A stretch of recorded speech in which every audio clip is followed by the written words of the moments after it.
First, let me also thank you for the good things you have said. And as you've noted, it's quite a mutual relationship that we have. Public service is indeed a service for people who appreciate that is indeed a service and a responsibility to intervene in the lives of our people. Unfortunately, not many people view it from that perspective, and that is usually what has always led to the challenges in the system. As governor, I had always defined my responsibility as a facilitator, somebody who is responsible for the welfare of all the citizens of the state, someone who is supposed to give a helping hand, where it is required. And I think to a large extent, and I usually also say to people that my responsibility is not only for the good people, it's also for the bad and for the ugly. For the good people, we'll encourage them to do more good. For the bad people, we encourage them to turn from bad to good. And for the ugly people, we explain to them why it is not good to stay ugly. So you have responsibility for, everybody. And I think that I feel fulfilled that to a very large extent, nobody could possibly do it all within the limit of the resources that was available at that time. I think we've given a very good account based on my own definition of what the job is all about. Some people may have other definitions, but that's what I thought I had to do.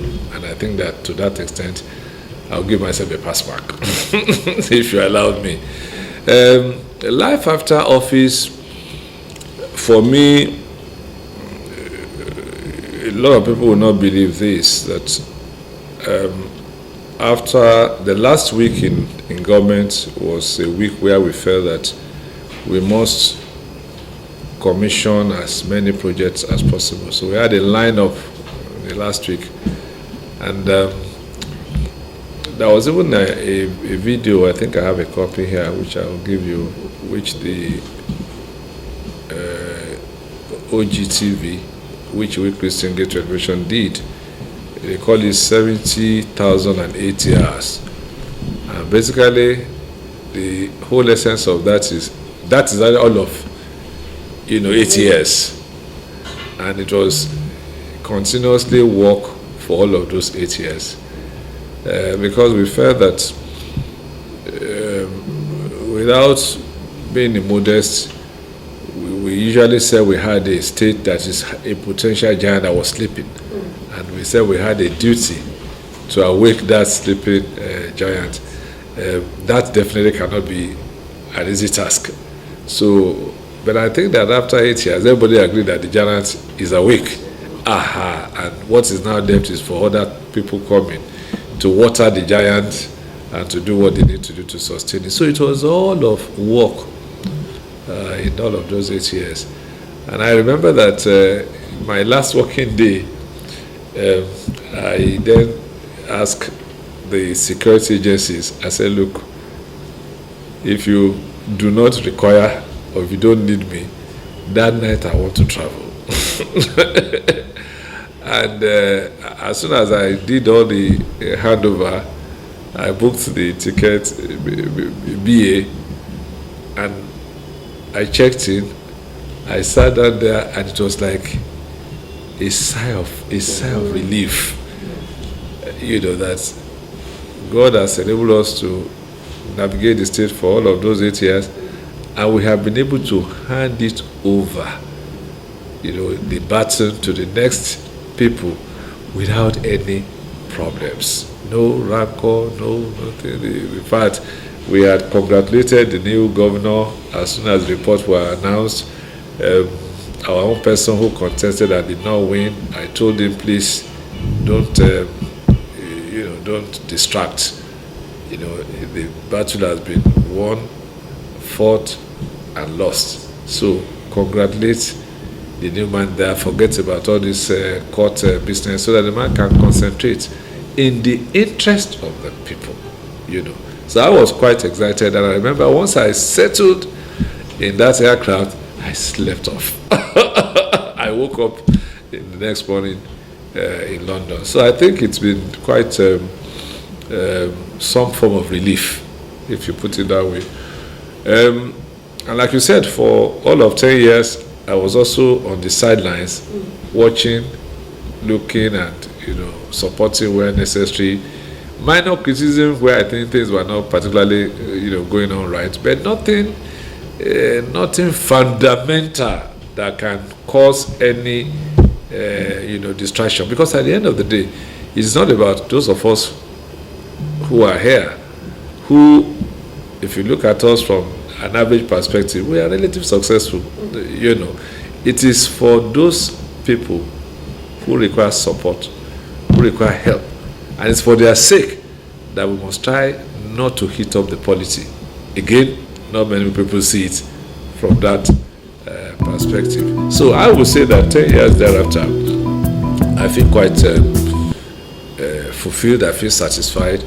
And more than anything else, I'm very happy that people now look back at what we did, and even those people who had issues at the end of the day, virtually, if not 90%, probably 80% of those people say, no, we didn't know. Now we can see, and kudos to you. That gives satisfaction. A number of people who took certain positions have now turned out to feel that, okay, within the benefit of information and knowledge, maybe we would have taken a different position. But what is important is that we've made peace. We made peace. We made peace. At the end of the day, like I said, it's about the people, not about us. But if you have specific questions, okay, I will answer your question.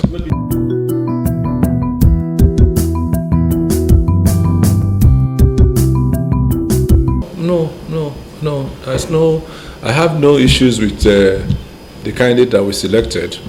I still think, it's probably, the best at that time. And I think I've been vindicated. You should ask me how. Yeah. Because if you're talking of, I think you're talking of the emergence of Prince Gbenga Isiaka. Okay. Let's assume that we had people who didn't agree at that time. But if you remember, 2015, 4 years later, the man who championed opposition, late Senator Buji Kashamu, against that selection and against what we're doing, was the one who turned round and picked the same man to run under his own structure in 2015. Okay? And if you look at what happened also in 2019, 8 years later, if you remember at that time, we had some little disagreement with our Baba, in 2011. But in 2019, it was common knowledge that the same person, that they disagreed with in 2011, was actually Baba's choice, 8 years later. Those were the two main people who had serious issues. And do I need to say anything? Nothing else to say. I have been vindicated, because it means that directly or indirectly, both personalities, have came to the conclusion that was the bad choice after all. So what else do I need to say? In engineering or in mathematics, we call it QED.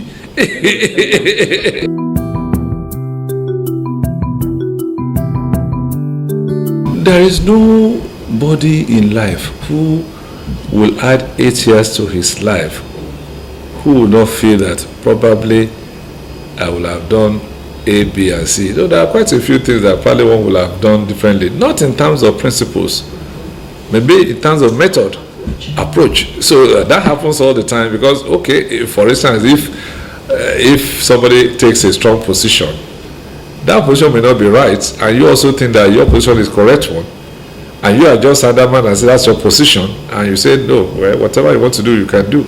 That is the advantage you have when you are young, energetic. When you have added 8 years, what is that? Okay, please now, instead of let us please now, you could have changed your method.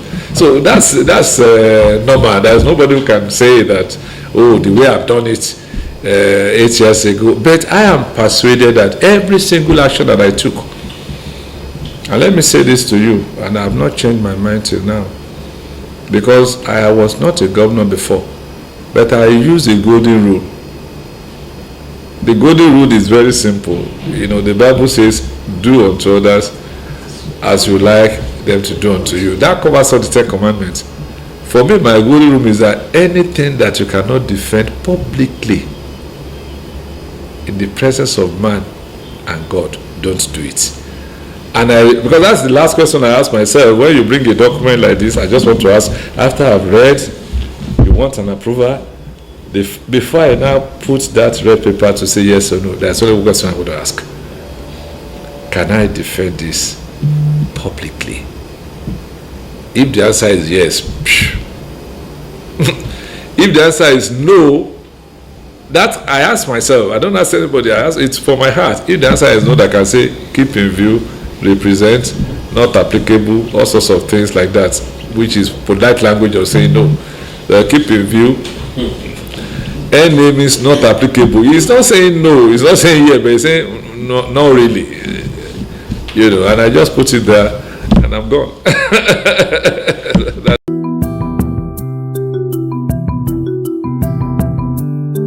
Like I've said earlier on, in that same event, I remember I said to you that Chief Oshoba is somebody who has a large heart and who is also, this is why I said so on that day. Don't forget that I also was a major participant both in Afenifere and indirectly AD when Chief Oshoba ran to become governor in 1999. And you may not believe this, I actually supported him in many ways. And quite naturally, when it appears that I wanted his position, especially when he was not ready to hand over yet, and I was saying that they swore you in 1991 or 1992. They swore you in 1999. Do you want to be sworn in 3 times? That's what I said. So if constitutionally you are bad, allow me now. And if he felt that, look, legally or constitutionally I wasn't correct, so he wanted to run. And so the same party couldn't accommodate us. I went into another party, and in the course of running, quite naturally in our environment, all sorts of things happened. But like I said there was a line I didn't cross, and that's why I can sit with him today. At any point, I say, Your Excellency, I didn't cross the line. Because in this process, there's a line you don't cross. And what's that line? For instance, I didn't reverse any of his decisions. I respected it that it is not his decision, it's the decision of the governor of Ogun State. So it would be tough for me to, it's not as if there are no 1 or 2 things, but you have to respect that position. That by the time he was saying, this is it. I give you a typical example. When I came in, Chief Oshoba has established the hilltop. I think they now call it Oshoba Hilltop GRA. And by the time I came in 2003, there was not a single house on that hilltop, not one. And then I was asking, this is a hilltop that is done, road has been established to the hilltop, I don't see a big water tanker there. There is not a single house here. What's going on? Of course, the civil servants as usual came, and then they now said, they say every single plot of land there had been allocated. And they gave me the list of the people that the place was allocated to. What did I do? I just issued a statement. I said, please, all the people who have allocation there should go and start developing the place. And I did not revoke one single plot there. You know, I respected, even some of the people, the names they brought to me were dead. I said, well, if it's been allocated by the governor, the people who are their heirs will take it over. All I just want is that I didn't want that estate to be there without habitation. I remember the first person I spoke to was the Anglican Archbishop Jasper Akinla. I said, Your Eminence, you are not developing your land. What's the problem? And I encouraged him, and he was very happy. He was the first one who developed. And after he's developed, everybody now came. So it is now our own millionaires. But rather than begin to struggle there, I said, okay, you people, is there no other land? So go on the other side. And that's how we created the Olusegun Obasanjo housing estate. And then we gave that one out. We began to develop we first developed the judicial quarters. And said, look, let our judges, have decent accommodation. And we use that as a nucleus of development, because once that is developed, everybody now say, I want to go and live close to the judges. And before you knew what is happening, people now started scrambling. That's how we developed that. And we did quite a number of that.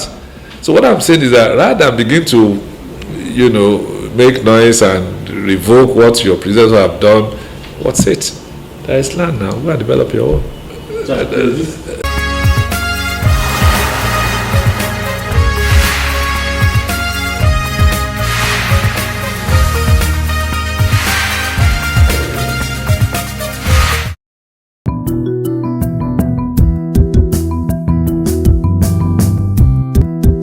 Well, you see, first thing first, I think you should ask my successor that question.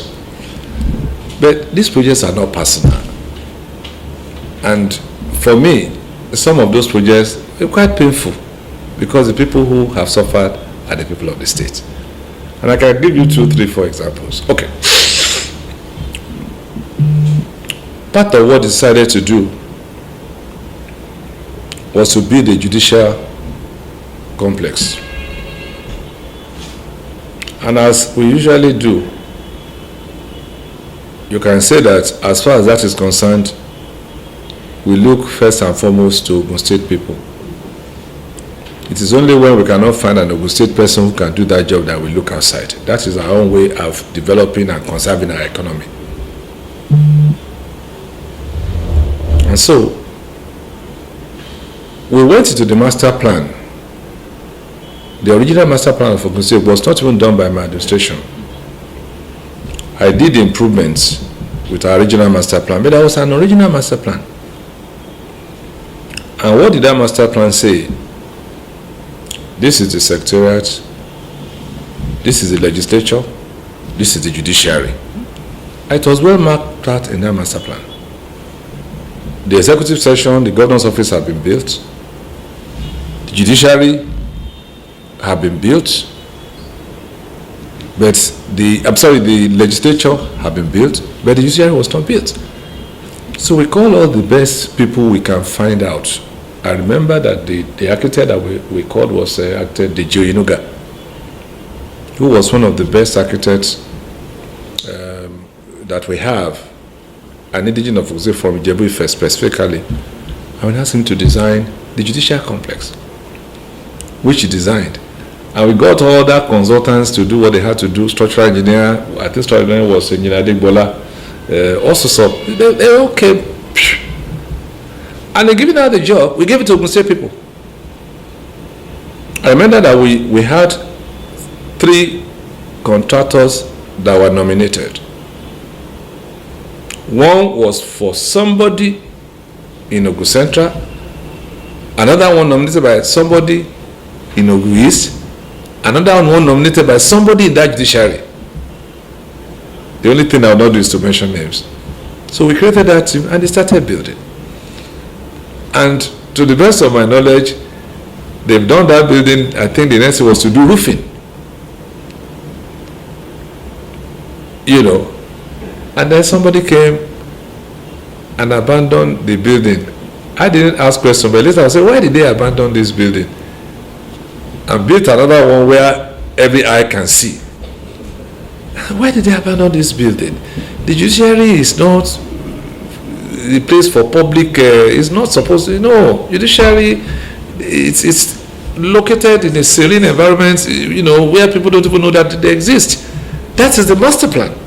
So why was this building? I'm told that, they said some people wrote a report that the thing will soon collapse. I'm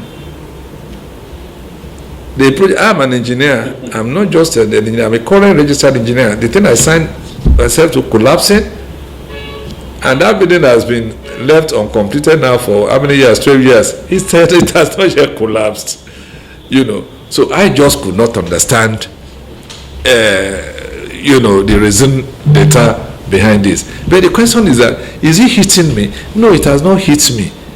It has hit into the purse of Ogun State people. It is the purse of Ogun State people. The money that will have been used to do something else, we have a beautiful building, well designed, abandoned. You know. So, is it me that is, if they finish it, will it be my name that is going to be there? Most likely not. Because most of the projects that we've also done were there. We take it upon ourselves to invite the president to come and commission it. So most of them have the clerk of the president. In my course of my tenure, I had the opportunity to invite 3 presidents here. President Obasanjo came here and commissioned about 30 projects. Yar'Adua came here and commissioned a new secretariat and a few projects. Jonathan came here and commissioned projects. Those are the names that we are going to find there. So how does it hit me? I don't understand it. So I can give you so many examples. But the one that is very painful is the power projects. Because that was one project that we took our time.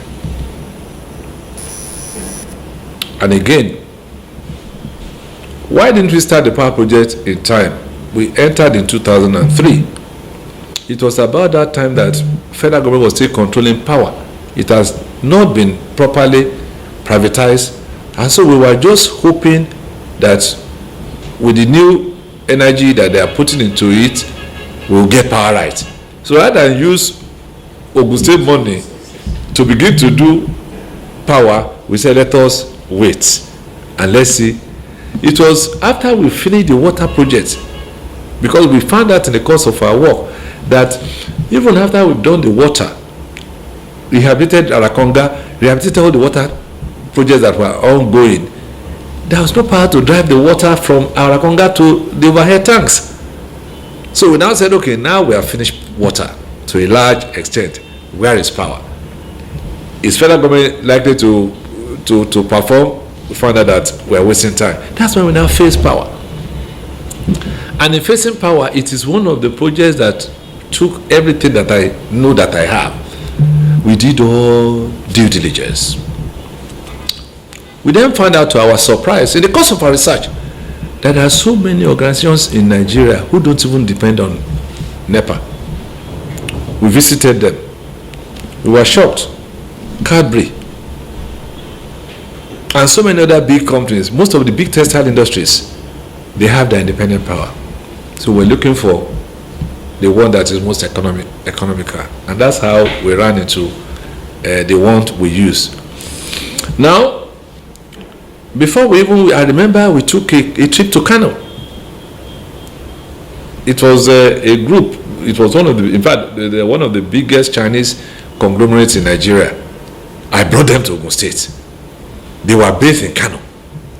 So they now wanted to come and see what they are doing. They were doing tannery, leather products in Kano. And I said, okay, this power that we want to go and purchase, can we see it work? So I took a complete team of myself, physically, civil servants in the Ministry of Works, all the engineers. We went there to study what they are doing there, and we were shocked that they don't even depend on power. It's a perpetual motion machine of the first order. Those turbines were just running. Okay, good. We also found out that they can use diesel, they can use LPFO, they can use gas. Can something be better than this? And we don't need to go through transmission. So that's how we came with the idea of the mini power plants. And we went into the mini power plants. We acquired all the equipment. Okay. Of course, we didn't have the kind of money that's in Ogun State now. Now I'm hearing the non-commissioner said they are netting about 8 billion per month. And I said, we thank God for his mercies. At our time, our IGR was 6, 7, 800. I think 700 million was the average we came out with. We started with 200 when we came in. And then by the time we were leaving, it was about 700 million per month. Now they are getting times 10 that per month. So it means that the money they get in a month is what we get in 1 year or even more. Fantastic. So that was how we went into the power issue. And as God will have it, we got very good equipment at the cheapest price anybody could find. And we have those equipment tested in at least 4 or 5 locations, running for 10 years. What else do we need? Not only that, we then said before we agree to go on, we must have our people trained in the factory where the thing were being manufactured. And I think we got at the last time maybe about 15 engineers from the ministry. They are not Daniel people, from the ministry, sent to go and train in the factory where those equipment were manufactured. The equipment were manufactured and they were brought down. Of course, towards the end of our administration, we didn't have enough money to do many things. So when the equipment came, luckily, the manufacturing organization have a very big warehouse. So a lot of the equipment were put in the warehouse. And then on our way out, we didn't have money. Okay, look, we have planned to have 23 mini power stations. If we leave this place without commissioning one, there will be stories. So I said, look, we must commission at least one. So I then went and pleaded with the company. They said, we're owing them 300 million naira, which you couldn't find. Just 300 million naira, which you couldn't find. I said, please, trust us. One way or the other, you find the money. Come and at least commission one. That's how they commissioned the one in the governor's office. You know. And it was one of the ones that I commissioned. In fact, we brought Jonathan to properly do the physical commissioning, but we touched it up. And on the second, two weeks ago, it was switched on. And that power was running in that place, I was told, for about 3-4 years. Such that they were even giving schools, did start, so many people were giving power. That was 1 out of 23. So for us in Ogun State, we have resolved the power issue. But I did one thing that I still do not know how people did not understand what I was doing. I said, okay, we are going. A large chunk of this equipment are safely in, but the ones that rain and water cannot destroy, we call them the prime movers.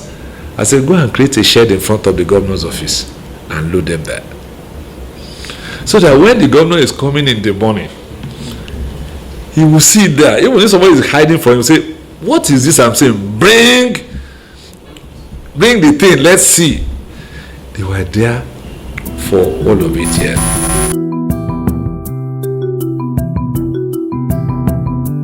At this point in time, as a woman, you begin to ask yourself, do you deserve the sort of things you are getting from people, insults, for what? Many people will not believe when some of us say that I was poorer than I was before I came into government. No, what of this hotel, what of this house? That's the only thing, that's what they can see. You know, the fact of the case is that I know what I have. So at the end of the day, what is it all about? And I think to that extent, I felt that, look, it's better that I, cross my leg and continue to watch. So that is when people felt that I left politics. But the fact of the case is that the things that drove me have not changed. People will still accost me. It's become worse now because I have not changed my phone. And so I know the amount of requests I get on a daily basis. Two things came today. A friend of mine said he's about to lose his sight. He needs money. Another friend of mine who is actually a gubernatorial candidate somewhere say he's dying of cancer today. And they're all looking for money. All the money they're looking for, they're not small money. There is no place to treat them abroad. They're all here. Help. So I am inundated on a day-to-day basis from genuine requests by people who ordinarily should be able to survive on their own. So something is therefore still wrong. So if I continue to say, let me continue to watch, I'm suffering for it.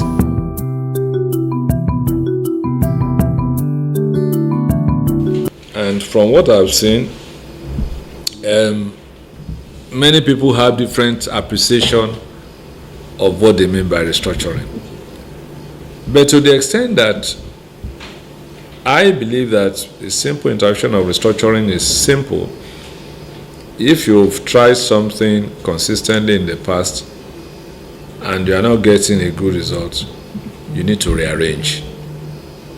And I think that is my own understanding of restructuring. And that is virtually in every aspect of life.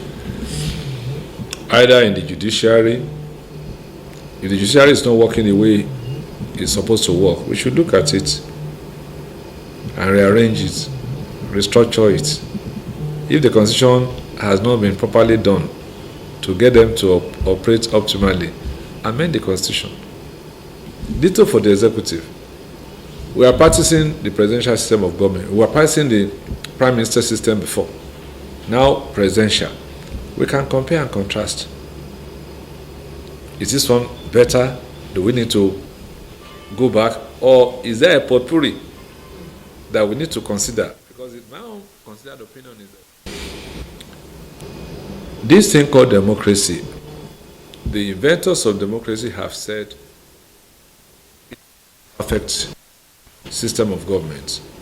But they are insisting that they have not seen a better system beyond this democracy. So democracy, the way we look at it, therefore, is something that is not cast in stone. So every nation must look at the way they want to practice their own democracy. In America, they call it multi-party system, but it is really a two-party system. In communist China, they are now democratic now, but it's a one-party state and it's democracy. Russia is also practicing their own brand of democracy. So I think what we need to do is for us as a country to look at our own brand, that, we could have done it this way or that way. I have now come round to say, Sadankata, we didn't know, now we can see. Well done. That is soothing. And that is why some of us are saying, okay, maybe we can try to do something again.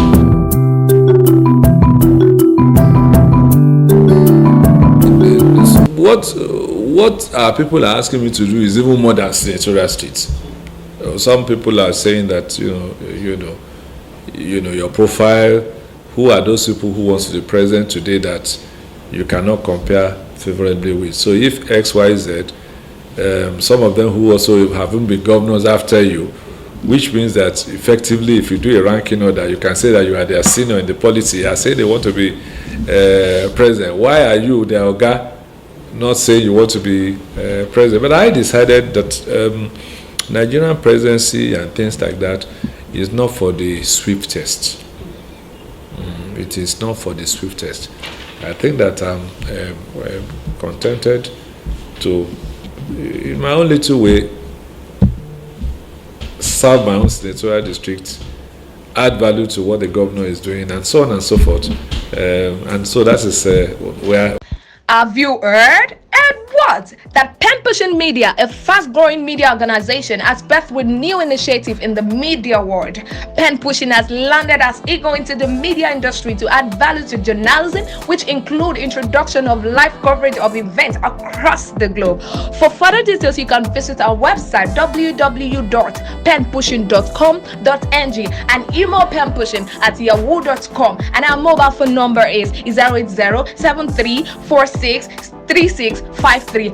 I'll call that again, 080-7346-3653. We are into journalism practice to add value and provide authentic news as it happens globally, and also determined to erase anomalies which include tackling fake news. What are you still waiting for? Visit Penpushing today.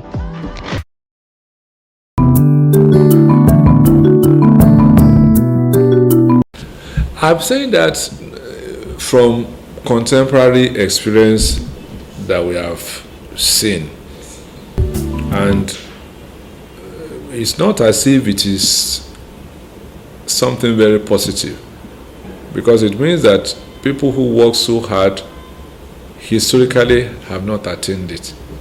And if you start from the First Republic, where you have flamboyant politicians like Maitama Sule and all of that say they wanted to be president, is a teacher called Tafa Balewa, who just he was just a teacher. That's the person who emerged as the prime minister. The great Zik of Africa did not get it. The great Tao did not get it one way or the other. The same thing repeated during the Second Republic, when it is Shagari who all just wanted to go to the Senate. Maybe now that I also want to go to the Senate, maybe I'm going to follow Shagari's profile. Somebody is going to come to call the president.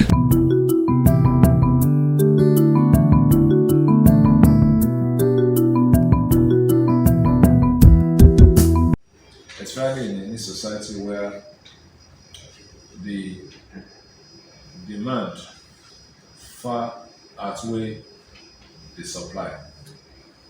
Or put differently, in a society where you have so many people chasing so little in terms of what is available, there is bound to be some kind of corrupting tendency, which can also result in the level of insecurity.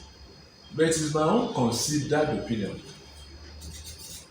that the biggest, greatest panacea to insecurity is employment and engagement of people. It will not 100% eliminate it, because even in countries where everybody is virtually engaged, there is still some level of insecurity. But those levels of security can be tackled. But for us to even get to that stage, we must find ingenious ways of putting the population of our people to work. And quite honestly, this is not rocket science. And I dare say that we can look at what I can call a case study of Ogun State under my care. And if what we're able to do in Ogun State under my care is anything to go by. First, we came in and we said the biggest problem facing this state is unemployment. When we came in 2003, and we said we have dozens of tertiary institutions in the state, many more are coming. And they call us then a civil service state, a bit derogatory, because it is only the civil service that were employed. Then what was the population of the entire civil service in the state at that time? 5,000 people. 5,000 people. When you now go to teaching service, another 5,000-6,000, local government service, about 3,000 people. So that's all. In a state where those tertiary institutions were turning out tens of thousands of graduates every year. So clearly, the civil service or the public service cannot take the outcome. So that's the very first problem. So when I came here, people would say, hey, private by vernacular, ọmọ yín ó ti jáde láti oṣù ọdún karùn-ún kò ríṣẹ́. That's the language I hear. Is a graduate, 5 years, no work, and that is what's implemented everywhere. So we then have to look for ingenious ways to keep the population busy. That's not all. I lived in that part of my working life in Lagos. So this thing called area boys is something that is synonymous to Lagos. That's what we thought. Once I came here, and I found out that what? There are more area boys in so many locations here. They are rural in Lagos. What's going on? Then, of course, beggars on the streets. We then started a few things which we put together. First, the foundation was saying, no, it's nauseating to find people crawling on the street, human being. So, first, let's have a decent society. So we stopped the place with wheelchairs and all of that. So people first, no, not on it. And I'm happy today, this town, you can hardly find anybody crawling. The other wheelchair, even if they are begging, at least they don't claim it this their wheelchair. Now, what do we do with this population of area boys? That was how we now said that let us develop sports. And we're encouraging those boys with muscles. So this muscle that you are using to rise citizens, go to Alaki Sports Center and begin to box. And so that was what led us to establishing stadia everywhere. So that at that time we didn't even know that sports, soccer, will become probably one of the richest things that can bring money in the country. So those prices are already there. All we just need to do is to encourage people to go there. And before you know it, and even before we left, we have started hiring from Gateway United. People were hiring players from Gateway United abroad, paying serious money. Those are those boys who otherwise would have been terrorizing us on the streets. But by far the most important thing that we did, which people see are shocked that people cannot complete, is that we said there is nothing serious in road construction. It is to clear the rubble on the road, put all sorts of aggregates, put your granite, put your asphalt. If you want to do paving stone, put it. If you want to do curves, put it. All of these things are just product of aggregates. What is a paving stone? It's just like making blocks. You have a wood, you put it there, it's ready. The stronger you put cement, the stronger the paving stone. So it's no rocket science, it's not something that we need to remove. So we were able to get everybody to get involved in that process. And before you say what we are doing our own roads, I was criticized the and say, oh, the roads they didn't last. I said, fine. At the end of the Second World War, the German government had a number of military people who have fought war and they have become jobless. Appreciating that this would be serious security threat, they now said to begin to create drains and gutters.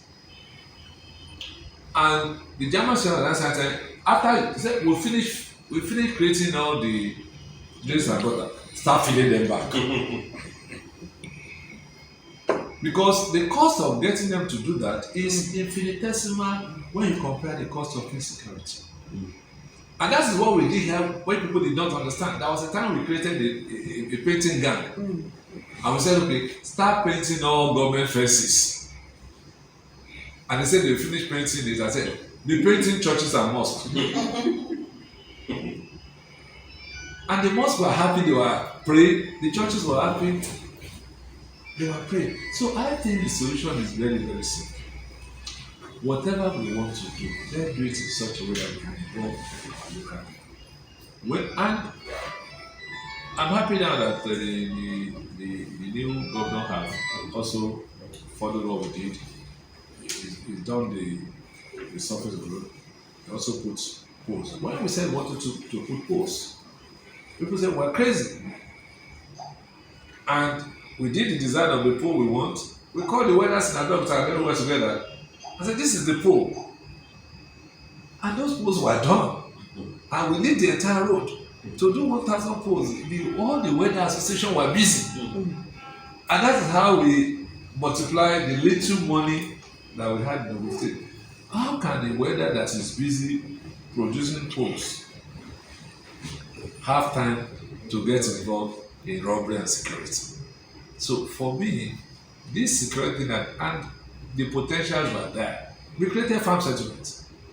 So what is the problem with farm settlement? They say it is okay, people cannot watch television and all that. Okay, now you can watch your television on your phone. So this is not the time for us to take our people back to the farms. So we have great potentials that we can use to extend insecurity. And I'm saying that people should look at our model. This little Ogun State model under our tenure, we were able to get people engaged. If people are engaged, I'm not saying that is 100% cure, but I think that we probably cure this security by probably 80 to 90%. And that's it.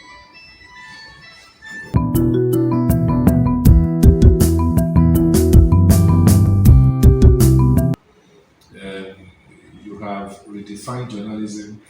I looked at some of the things that you did at that time.